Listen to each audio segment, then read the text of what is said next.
আজকে যাচ্ছি বন্ধু ফারহান আহমেদের বাড়ি।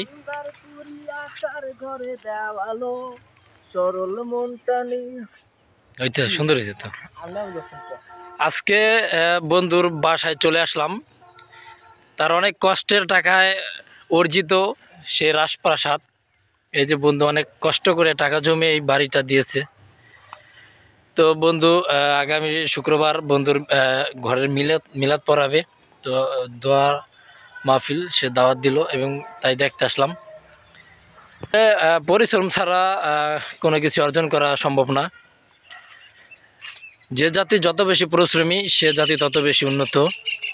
তো পরিশ্রম সৌভাগ্যের প্রসূতি একটি, তাই পরিশ্রম মানুষকে সফলতার দ্বার প্রান্তে নিয়ে যায়, যা এই বন্ধুকে দেখলেই বোঝা যায়। ফলে এটা তাই দেশে থেকেই সে, প্রবাসী নয়, দেশে থেকেই সে কাজ করে এরকম একটা বাড়ি দিয়েছে। এ বাড়িতে কত টাকা খরচ হয়েছে বন্ধু? মোট টাকা খরচ হয়েছে এ পর্যন্ত 8 লাখ, প্রায় 9 লাখ টাকা খরচ অলরেডি।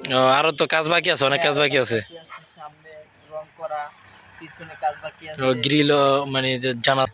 তারপর হচ্ছে এইদিকে সিঁড়ি দিকে একটা গেট হবে, সুপারি গাছ লাগানো হবে 4টা, 4 কোণা 4টা, আর ফুলের টব। আলহামদুলিল্লাহ খুব সুন্দর হয়েছে। আরো যখন এটা সম্পূর্ণভাবে কাজটা করা হবে তখন আরো সুন্দর লাগবে।